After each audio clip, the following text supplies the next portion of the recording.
My name is Steve Fletcher, and I work here, but that's not really what this is about. This is about our panel tonight, and they're going to be talking about sustainability in brewing. And so the agenda, real quick, just so we're clear on our time, go through some quick introductions with them, do an overview and kind of consider some general themes and the ways that all of these folks connect in this idea of sustainability in brewing.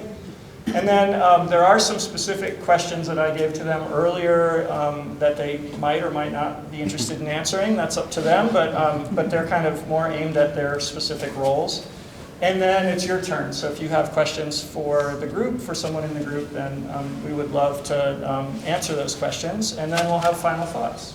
And so we're going to try and knock through this and leave 5 minutes so that the next panel can get set up at 5:55. So why don't we jump right in? Would you hit the button, please? Yep. Thank you so much. So, so some introductions. So we have 4 panelists tonight, and I'm going to read my cheat sheet because, yeah, I need that kind of thing. Come on in, sit down. So our first person on that list up there is Jim Morris. And Jim is the executive leader. He's the associate vice president of university operations here at St. Edward's. And he's done a lot. So Jim came from Virginia, and he ran basically a school district, all the operations of a school district there, and moved here. Jim, when was it? What year? 2018 to get out of the cold. Okay, 2018. He came here and has been a leader in sustainability, the sustainability movement on campus, really. He is the chair of the what is it? The Environmental Justice Work Group, and he heads up a lot of the sustainability efforts in campus. Our Office of Sustainability, the CLI-RES Working Group, which looks at resiliency and sustainability issues. Jim's an accomplished grant writer, so he's got a ton of experience, and he's going to be providing a perspective from the university standpoint and how we look at sustainability here. And then Kent is the co-founder and CEO of Vista Brewing. And I looked up Kent online, and Kent is a 4th-generation Texan, so that's something right there. Grew up in the Austin area, and he does a lot of the strategic planning and financial oversight, as well as overseeing a beautiful orchard and large area that has gardens and an apiary and general problem solver and man about town. Yeah, digger of holes. Does that sound right? Yeah. Okay. Davy Pasternak is an innovative brewer. So, Davy, I'm really curious about the work you do because it seems like you've gone off at a right angle, but I don't know enough about brewing. But Davy works with yeast and fermented beers and does kind of, I was reading about this, tell me, I'm going to be wrong on all this, but what I learned was that you put casks of beer in a cave to moderate the temperature so that they don't get too warm, but you also harvest the yeast and the cultures of yeast from your property and from other areas in town, which kind of imbibe it with a local culture and flavor.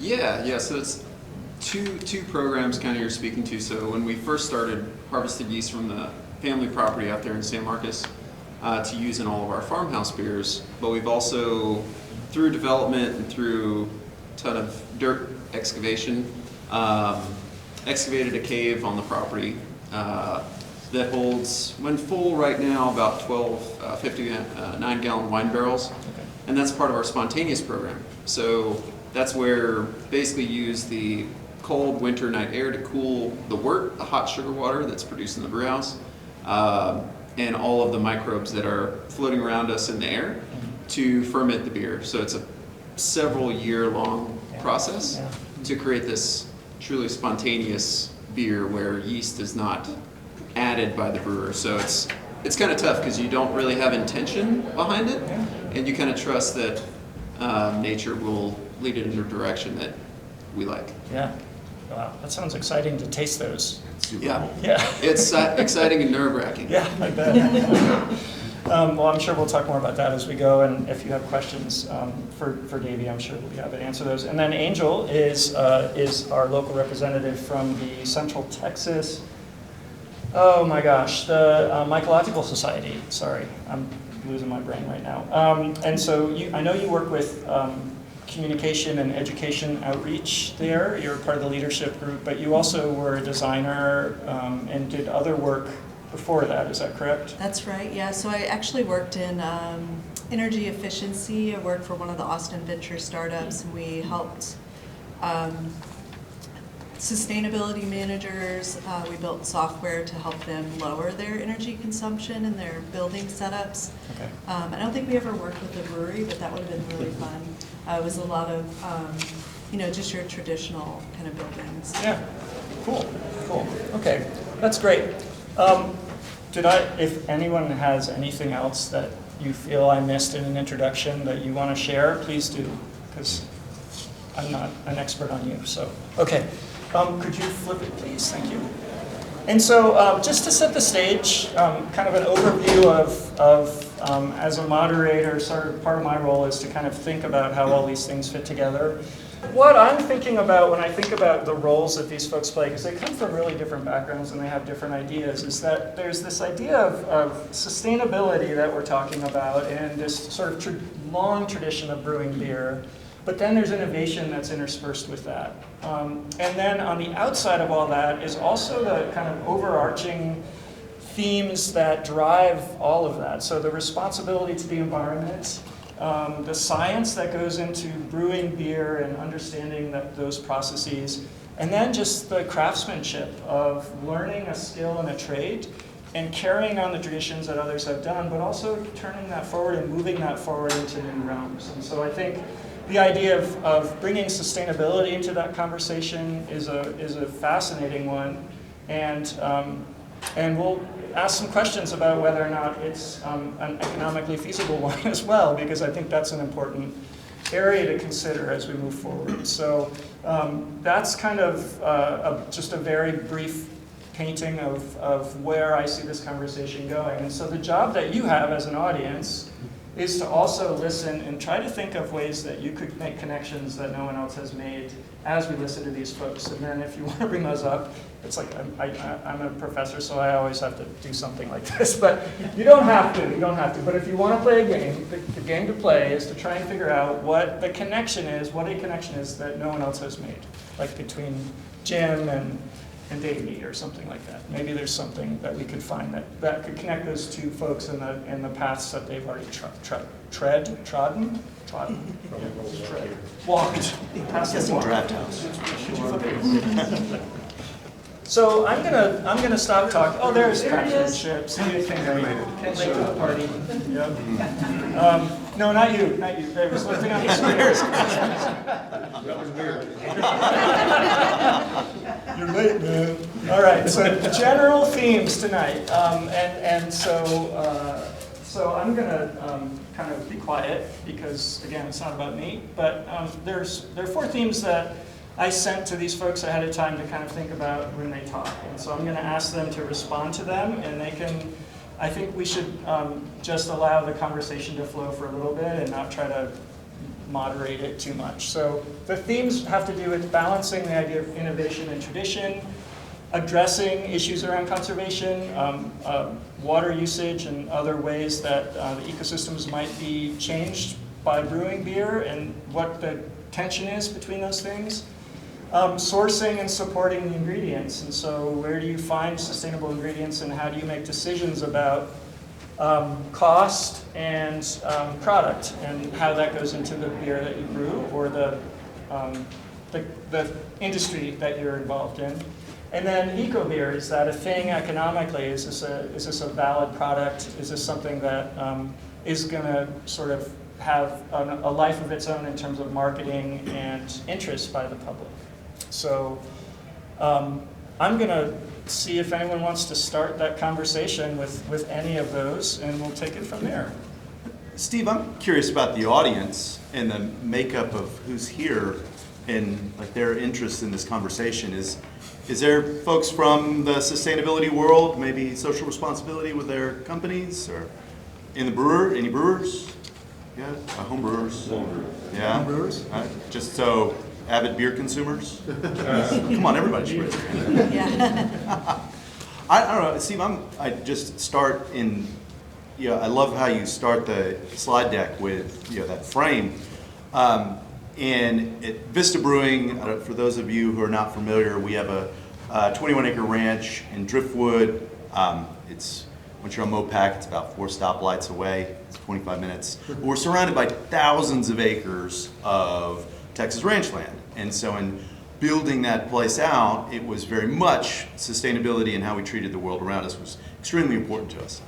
But I want to say something up front, and I've had a lot of talks like this in the world, in the sustainability space, and I think that has become a really fraught term, and perhaps quite nebulous for a lot of people. What really is sustainability? And I think of it, and when I talk to like our team and our stakeholders and work in the community, is really there's like a Venn diagram of where sustainability sits and how we act in that space. And one of those is as the individual, so whether it's yourself, your family, a company, and how you work towards sustainable practices for the nature of yourself, your family, your household, your business. There's a community, how that community interacts with each other that creates long-term sustainability within that community. And then there's the larger environment within which we all react. I think there's a misconception, a common misconception, that sustainability is somehow linear, that we're just on this path, or even worse, that it's polar. You're either sustainable or you're not. And I would propose, and for those of you who are very well-versed in sustainability, we can argue about it all you want, but I would propose that this whole sustainability discussion is a journey. It is a mindset. It is something that we are moving towards, hopefully continuously, but it is a continuous movement of 2 steps forward, 1 step back, 3 steps forward, COVID, 4 steps, and we're moving in a direction so that as a company, as a community that is interacting together, and then all of those acting within an environment are working towards sustainable measures, and that can mean a number of things. One other piece that I would say up front that I think is a common thing that is missed, and particularly as a business, and Davy and I, hand in hand on this, but in sustainability, the first layer, if you could picture like a Maslow's hierarchy of needs for sustainability, the very first layer is economic sustainability. None of us are saving the world if our companies are not profitable. So in all of the discussions, and Steve, you hinted at it, and whether this is a profitable endeavor, it has to be. It has to be, as a business, it has to be a profitable endeavor in order for it to be ultimately sustainable. So when all of the conversation we'll have today, I hope we can ground it in that. First, that, hey, as a business, we have to think about it with that frame, how we engage with the community, and then how that impacts the world around us. Response? Thoughts? Yeah, just to jump on that too, like especially around the topic of profitability and kind of pairing it with community too, like being in the nonprofit space now, we've seen within even the mushroom industry, like the mushroom industry seeing a lot of closures this last couple of years, and they're doing everything right. The Guardian wrote about Smallhold, which was one of the farms where we worked to rescue a lot of their spent mushroom blocks, which you can come by our table and learn more about that. But they were doing everything right. They were paying their employees well. They were also half of what we couldn't take. They were working with a composter, and they were hauling away all of this spent mushroom blocks. And the Guardian article that wrote about sort of why they failed, and of course they had from the economic point of view, they sort of operated like a startup, so they had taken like venture capital, which can kind of be problematic. And they ended up, you know, like the gist of the article was that like under the current economic conditions we're all living under, you can't be sustainable. And it was like very shocking. Like it was like they're paying everyone like living wage, you know, doing all the right things. And so it really kind of motivated me to see that like we have to look to community and these partnerships, like working with other, like our farmers, our other nonprofits to look for like grant funding, because things are pretty dire, you know. I'm wearing my Black Star Co-op shirt that I designed back in the day, and Damn. that's just like, That one hurt. that one hit Yeah. pretty hard. So the economic thing can be challenging, so we just have to connect and look to our communities for support. And learn from each other, right? So Right. learn what works and what doesn't work, and learn the lessons from the folks that didn't make it, so that doesn't happen again. Yeah. So we're saying sustainability needs to be sustainable. So we're Yes. Yeah, so at Rough House, it's me and my wife are the two owner-operators on our family's property out in San Marcos. And I think we take, I guess you could call like the poor Polish grandma approach to sustainability, which is basically, most of our grandparents grew up in Great Depression era, so they were broke, right? And they were doing these things like gardens, like pickling, like growing things, and raising chickens, and doing all of these things because they didn't have any money. But these are sustainable practices. So that's kind of where we go, is like, it can be, sustainability can be in line with keeping costs down. It just needs to be done right. The biggest one I always talk about whenever we talk about water, because water, if you know it or not, is going to be a big part of our conversation over the next 20, 30, 40, 50 years. Biggest thing that everybody forgets is you think about, well, how do I be sustainable with water? How do I worry about conservation? Fix the leaks in your house. That's number one. Fix leaks in the brewery. Those are those little things that the little drip, drip, drip makes a huge difference. Install low water usage appliances, stuff like that. Those are the low-hanging fruit that if enough people did it, makes a big impact. And that's the same thing that, if you're in the city, the city's clocking your water, So it can be financially, beneficial to you to be sustainable. And it doesn't need to be this, we need to raise $50,000 worth of capital to install this thing that's never going to pay for itself. I think that's a good point there, is that sustainability and profitability are not enemies. They're kind of, if you look at the old models, the three-legged stool used to say the people, planets, profit. Profit was built into that idea. And just along with what you're saying, even taking the university model, we did a pretty large project that was to reduce our electrical use and reduce our water use. And it was a sustainability initiative, but it's also an efficiency initiative. You're saving money off of it to pay for itself. Yeah. So by doing those things, you're reducing your footprint, but you're also saving money and hopefully making those operations a lot more efficient. The one thing obviously you have to do is make sure that, I think you both kind of alluded to that, was the substance needs to meet the sign. You can't just do something, put a sign up and say, hey, look how great we are. Yeah. It's actually means something and has some meaning to it. Yeah. Just agree with everything you guys all were saying. On the same page.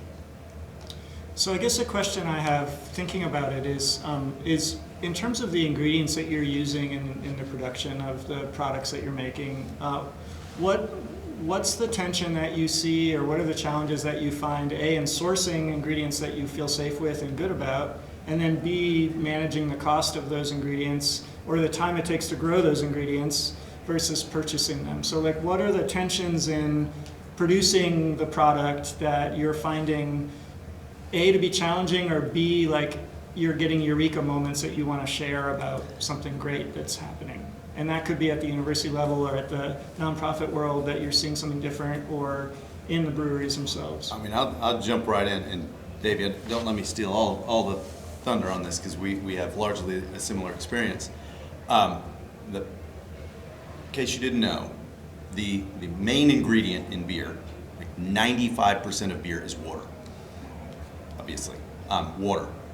And so both how much water we use and how much wastewater we produce are some of the largest impacts that breweries have on the environment around us, both from a cost perspective, from a natural resource perspective, and then actually what we're putting back into the world around us. David, y'all are on a well too, right? Yeah. So our water supply, it comes from the Middle Trinity Aquifer. So here in this part of Austin, we sit on top of the Edwards Aquifer, which is a younger, newer water structure, or younger, shallower water structure that sits about 200 to 500 feet beneath us. And then the Trinity Aquifer is much older, much deeper, that sits from anywhere from 400 feet to 1,000 feet below that and stretches out to the south and west. And our property actually sits right on the Mount Monell Fault. We're on a whole set of fault lines right here on the edge of the hill country. The Edwards Plateau is basically the side of a bunch of fault lines that created all these hills. If you think of Mount Monell down at Pennybacker Bridge, right, that cliff is where the fault went down, and the river is down in the bottom of that cliff. Well, that line goes all the way past downtown, all the way to Driftwood, right across the front of our property, and that collapses the Edwards Aquifer into the Trinity Aquifer. And so we have a very large supply of water. We are a very small brewery. We have a restaurant, a venue. We are a very small user of water. It is regulated by the Hayes Trinity Water Conservation District. We are one of a couple dozen public water supply regulated wells in Hayes County, and we are about the smallest user. So from a resource use perspective, it's quite small. But then when you look at how we use that resource and the outputs that we have, most people don't realize that in making beer can be quite an inefficient process when it comes to water. And to the tune that on average in the United States, a brewery will use on average between 5 and 7 gallons of water for every gallon of beer that's produced. So it's a highly inefficient process. Well, I guess it's all relative, right? We could use 20 gallons, but that seems inefficient to me. One of the areas that we feel that tension quite greatly because we built all our utilities. So public water supply well, all of our wastewater treatment facilities, all of that is built on site. There's no pipe at the street that we plugged into, right? And so we pull it out of the ground, we make beer with it, and then we gotta deal with it, right? It doesn't just go back down the drain and go away somewhere. To make matters more complicated, the Texas Commission on Environmental Quality, so TCEQ, regulates beer and the production as an industrial process. So anything that comes out of that brewery that is not beer, they consider industrial waste. When in reality, we are basically creating fertilizer and animal feed. Spent grain, right? You make the ingredients that go into beer are organic and they're basically nutritious, right? So over the course of these last 8 years, we've developed programs, first, which is quite common, that our spent grains are used by local farmers. So there's a pig farmer and a cattle farmer that are within 2 miles of our ranch that pick up all of our spent grain, raise their animals with it, and then we in turn use their animals in our kitchen to serve as part of on our menu. So as for example, we're showing Common Grounds on Saturday night, and the big special is a big pork chop that was all of these pigs were raised on spent grain from our saison.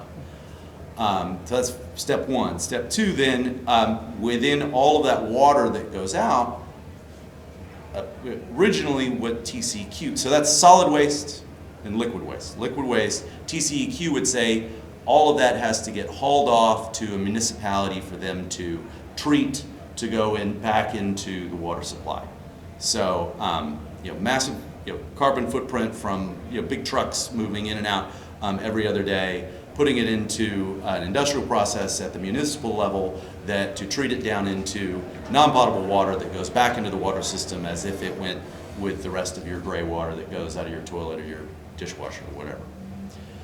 So we've developed waste streams where we work with 2 farms that have an active study with a state chemist on how that wastewater impacts the natural world. So they're basically looking at that water as how they turn it into fertilizer.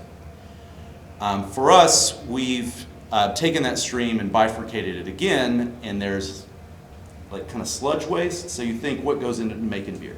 There's the grain, which has already come out. Then there's yeast, hop matter.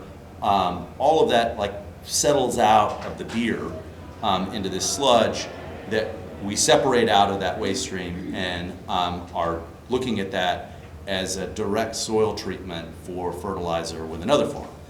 So today, when we started, we were easily in that 5 to 7 gallons per gallon of beer of wastewater produced. Today, if you look at just the liquid waste that we are sending to the farm for the study, is down to 2.5 gallons, and the rest of the solid waste is going into fertilizer and is actually being used to feed crops. Now, hopefully, that end of that study is that we get to use it and treat it on site, which is a whole other application with TCEQ, at which all of that we would be at zero wastewater coming from the water that we're pulling out of the ground. So let me stop you there if I can, just so we can get Yeah. Sorry, I'm curious from the education no, that was great. I mean, I learned so much there in the last 5 minutes. But I'm curious from the sort of education and outreach piece, when you hear someone that's talking about this practice that's suddenly changing the amount of water that's being wasted, where do you see that connection from the work that you do? And then Davy, I'm curious, and then also Jim, from our perspective at the university, what are the ways that you've seen things work with conservation and water as well? So Angel, maybe you could jump in with anything you could think of. Yeah, a couple of things. We, with our, with the work we do with the farms, like we personally don't, we don't have a mushroom farm or grow mushrooms, but we teach a lot of people how to use them. And one of the things that is emphasized, just by like the trade industries, like the Mushroom Council, uses substantially less water as a food source, as like a nutrient-dense food source compared to other sources of like vitamin D, protein-rich food, or fiber-rich food. And we also we have a program called Healthy Soils, Healthy Trees, and it sort of crosses a couple categories, but a lot of what we look at, we're doing some research right now with tree folks to help come up with solutions using fungi as a way to help the survivability of the trees, because they've seen the last couple of years, especially with our severe drought that we're in, that it's really, really challenging for the trees. And I actually just learned about a microbe today that comes from the Saharan desert that is incredible at photosynthesizing and creating water. And I know that's like scary to introduce like new microbes into the soil, but I'm like, let's learn about this. It sounds bring similar that microbe over here.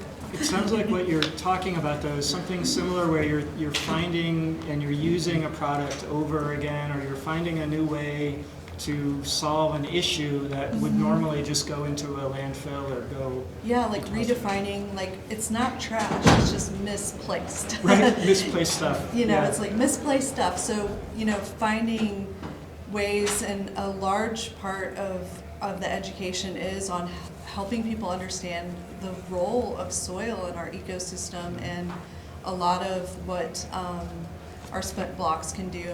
We work with so many different gardeners and farmers, and I just hear amazing things just about the water, not only the water retention and creating more porosity, but giving a place for the microbes to go, because our soils, especially out in the hill country, are just there's hardly any soil. Yeah. So it really creates, like, we have to build it here. Right. And, through colonization, I've been told that there was, like, when there were more ruminants, when the buffalo roamed, we had about 18 more inches of soil. And so it's sort of the community's job to kind of bring that back, to regenerate that.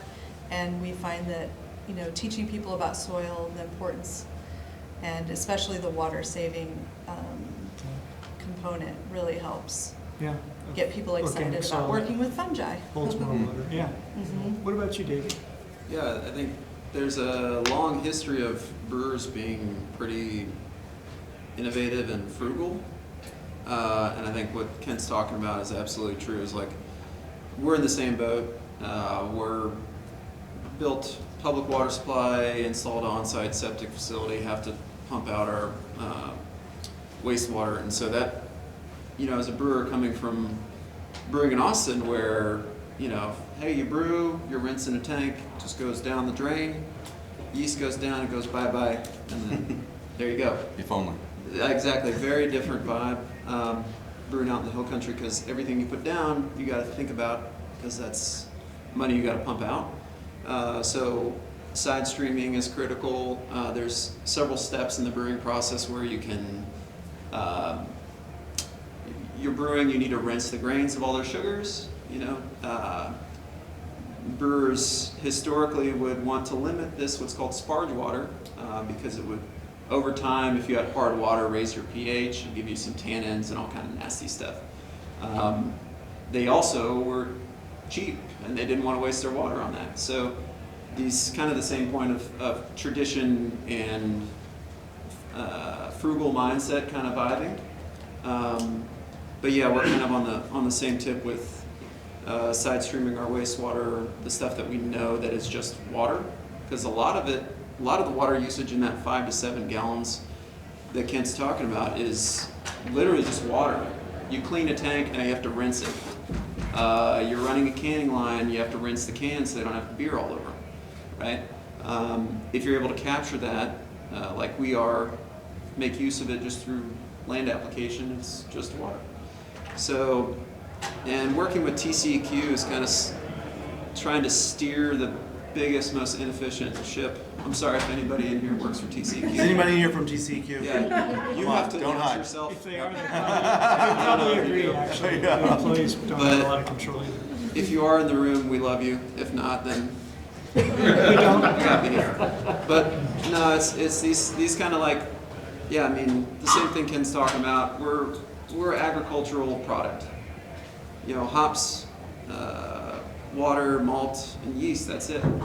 And the occasional awesome Texas pecans. Going back to your ingredient question, I think to touch on your question earlier where ingredients we're using specialties, it's like you don't want to sacrifice the quality as a brewer that wants to make the best beer possible. The ideal is that you have a local ingredient that is better than anything you could buy. Local pecans, something that you can grow, like calendula flowers that we did in a beer that's, was grown on the property that we added into the beer. Berries, raspberries, good luck, man. Peaches, let's go. Peaches are great. So those things where the quality is going to be best, better than what you can buy is the real key. Going back to it needs to be sustainable, it needs to be financially beneficial. But you can't have your cake and eat it too. I think the thing I love most hearing about this is less about the university, I guess more about personal gym history, is so I went to school in Williamsburg, Virginia, and I was a baby scientist there, and we used to do a lot of work with the wastewater utility out there. And there was a large brewery, rhymes with Spudmeiser, the wastewater facility would literally freak out every time that they had to, when they would purge. And it would just throw all the balances off and everything like that.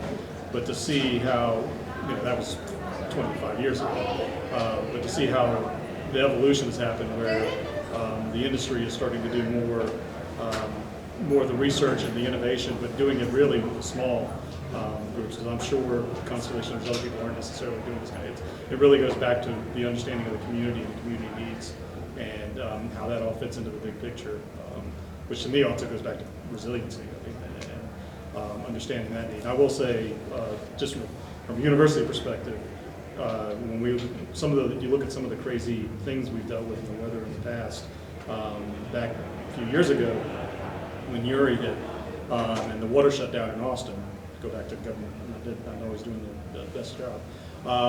It was the brewers who stepped up and said, hey, we've got all this water here, come get it. And it wasn't, and the thing I love about that community where they shared this information is, there were no rivalries. It was all working together as a community to help us, because we had 1,000 students on campus trying to serve them, and they had no water. So we weren't even able to handle some of those basic needs because of the utility companies, but the brewers did. They came in and made up for a lot of that. So I know I diverted there a little bit, but I appreciate that innovation and that sense of community that actually makes things happen. Yeah, I'm wondering, are there practices from the university perspective that could inform the work that's done on site for breweries in terms of systems that would, and not necessarily, I'm not putting on the spot to say, oh yeah, we have these 3 things that will work, but I'm wondering, and also from your perspectives, what are some of the ways that you've partnered with other groups that you might not have originally thought you were going to be partnering with, but that helped inform the work that you do, or maybe you helped them and inform the work that they're doing? Are there other industries that you feel like you've impacted or have impacted you in your businesses or in your industries? Yeah. No, I was going to say, I think from a university perspective, and that probably evolved over to the brewing community, but knowing who your resources are is a big part of that, and partnering with them. I mean, we've got 3 of our best and brightest from the university here who help make things happen, and knowing what those strengths are. We have a campus garden that has evolved into a food forest, that has evolved into some cultural exchange where we have a partnership with Cherokee Township, and that's all because we let people kind of do their thing, and we listen to what people have to say. And we had people a small segment of our campus community who cared and made these things happen, but also it didn't happen in a vacuum. We partnered with groups like Texas Mycological Society and Food Forest and some of these other great organizations that helped us be better. Yeah. So I think a lot of it has to do with the community and listening to what others' ideas are and kind of making that evolution happen together. I know that's kind of general, but that's part of that is what's helped us, I think, really advance our game. Yeah, I think it's about putting your feet on the ground again, right? Like, it's about building community and relationships that that allow you to live in a way that's ethically feels good to you, and that also makes sense economically, but that you feel like you're doing more than just making money, or you're more than just building, creating beer, or, Celebrating success. But there's something bigger and better than that. And you may or may not be able to measure that or quantify it, but it sounds like it's really important to all of your industries and your lives as humans. I think it would, I'm so happy you brought that up about sharing water during Uri. That was just a shining moment that the community got to see what is just a really present nature of the craft beer community. And I don't know how close all of y'all are with your local brewers, but we're almost all friends. I mean, there's a very small number that we're not like friends, but it's all, after this, happy to have a couple of beers, and I can tell you story after story after story of how this industry supports itself, both in emergency and in success in how we go about our business. David and I we have similar businesses, just down the street from each other. But I mean, we're constantly, or well, maybe not constantly, but quite often, talking to each other about how we help each other out, how we build better business together. The rising tide idea is present in this, and in Driftwood. So I'm also on, I'm the board of directors for the Driftwood Co-op. And the Driftwood Co-op is an early stage organization that is dedicated to revitalizing the agriculture in what was once a vibrant agricultural community. Today, there's roughly 65,000 acres that is Driftwood. It's just ranches, it's open land, only a few of which are actually productive. If you look 100 years ago, almost all of that land was productive in one form or fashion. Like our property, like if you get on Google Earth and look, and you can see our northwest pasture where our farm is built into it. That is part of a larger pasture that goes past our property line. But in that pasture, there's berm and swale lines that go on contour in that pasture that in 1870 was irrigation for a cotton farm. That's how they caught sheet flow that moved down the hill. Sheet flow meaning it rained, water rolled down the hill, it got into that berm and went down and watered their crops. Today, Driftwood is it is a collection of multi-generational landowners and very high net worth owners. It is an interesting microcosm. It is our local Yellowstone, for lack of a better term. It is, it is not Kevin Costner, but it's close.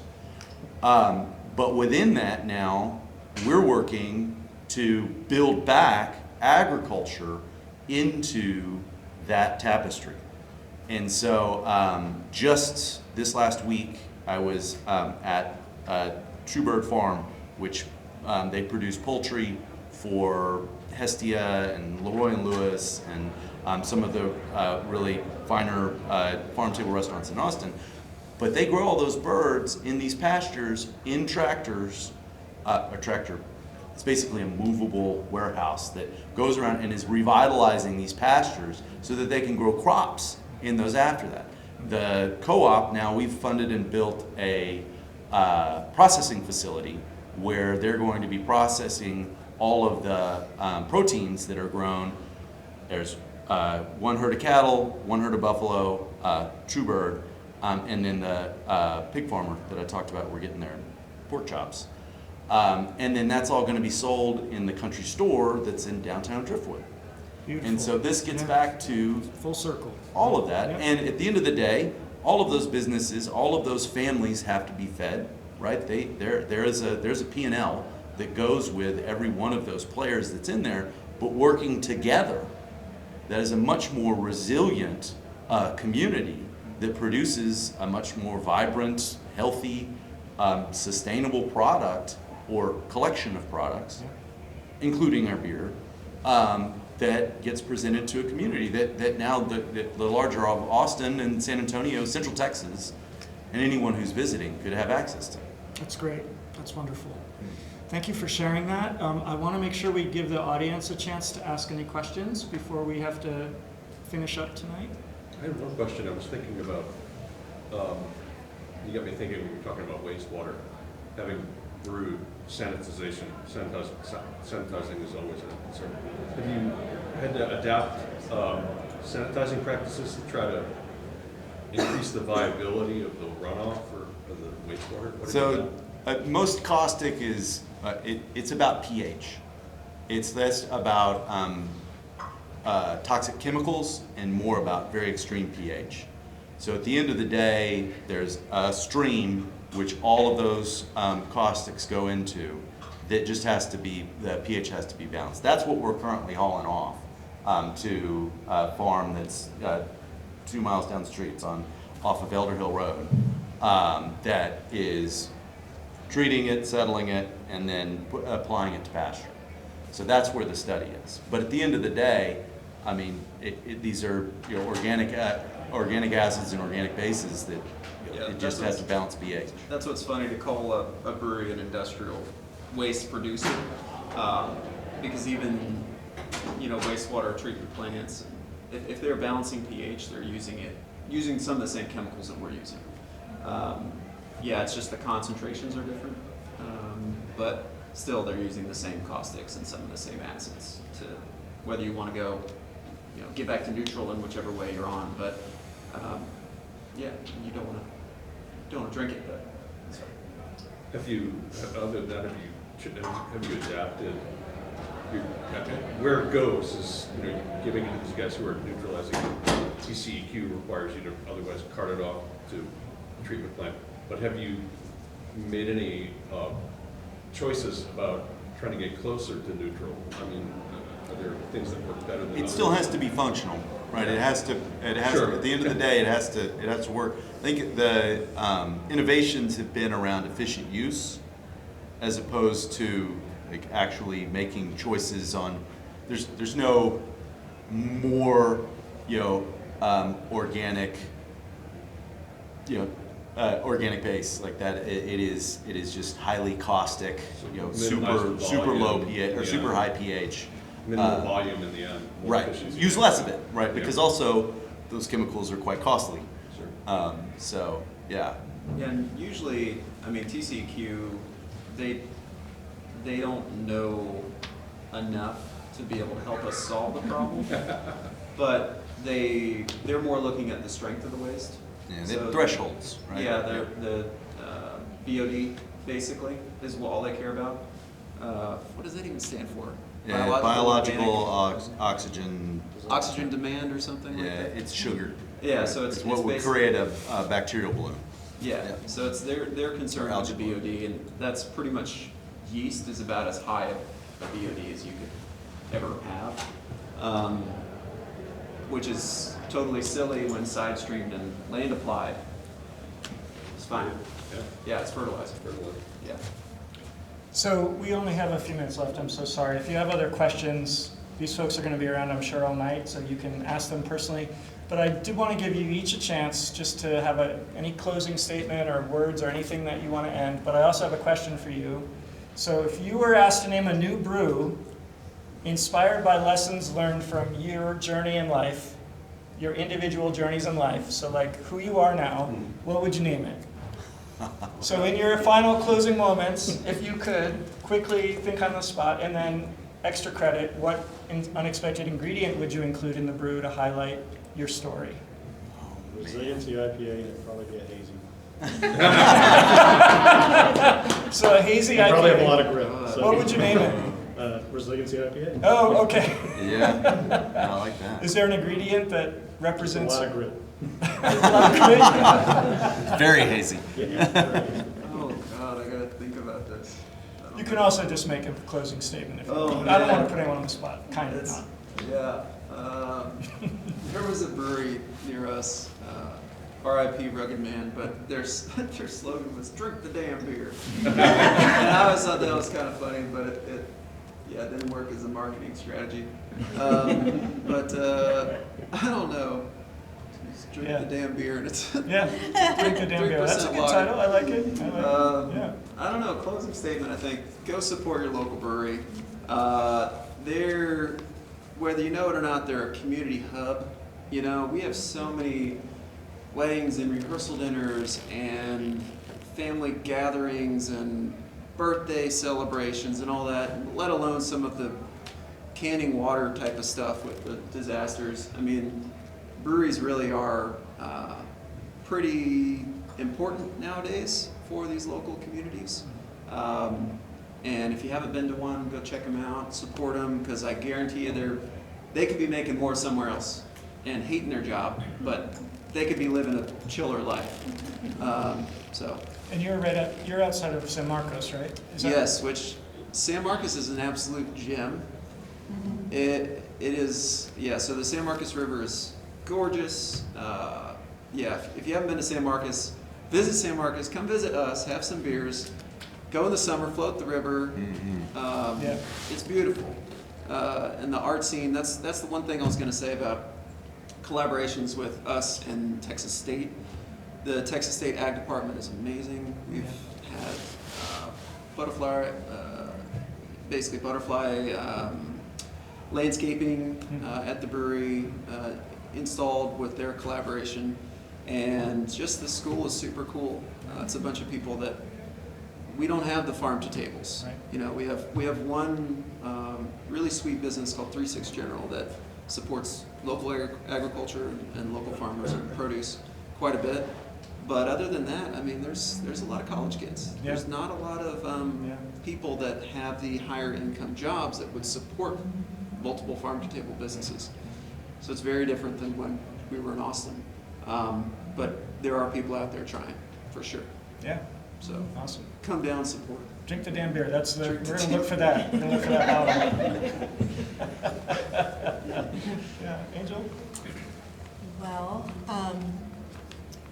thinking about kind of our program with the block program and trying to sort of bring diversity back to something that has been kind of sterilized, it makes me think about like Reinheitsgebot and like purity laws.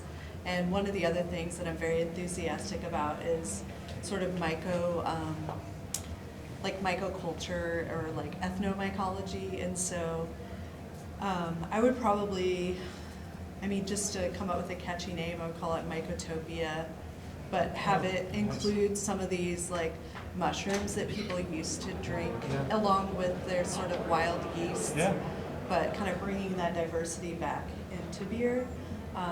Full credit. Hello, Hilltoppers. Our second panel discussion of the evening, LGBTQ Leaders in Brewing, begins in 5 minutes in the North Reading Room. If you plan to catch the LGBTQ Leaders in Brewing panel, please make your way to the North Reading Room. That's our gong, huh? Do you have? Yeah, 2 quick thoughts. We can talk later. First, but the beer, like our whole, Karen and I's taken this, and what we teach to our team, like the whole reason we're doing this is fulfillment, right? And my equation for fulfillment is net happiness over time. So think about that. Let's talk about it later. That's a deeper conversation. So that's my beer, fulfillment. That happiness over time. That's your beer? Yeah. Sustainability. At the end of the day, there's only 2 ways that this works for us. It's government, right? The government comes in, regulates, and forces industry and individuals to act in sustainable ways, which will ebb and flow. And we're currently in an ebb. As consumers, it only works if you go out and support it. I think in where we are today, we are in a 140 character or less consumption cycle on what we learn, how we digest the world around us. And so there are plenty of businesses who care deeply about these things, but you got to be really focused on what people's attention span are. And it has gotten to be so nebulous now that people just expect you to be acting sustainable, but that you got to focus on what it really is your core value. As the consumer, talk to your businesses, talk to your grocer, talk to your brewer, talk to the people that you interact with, where you spend your money, and ask them how they care about these things. And if you care about it, put your dollars there, because that's what will make the difference. Learn more about it so that you're not living that 140 character life of stimulus. You can learn a lot in 140 characters. You really can, but you just got to do it all the time. Hey, a big round of applause for our panelists. Thank you so much. Yes, Thanks very much.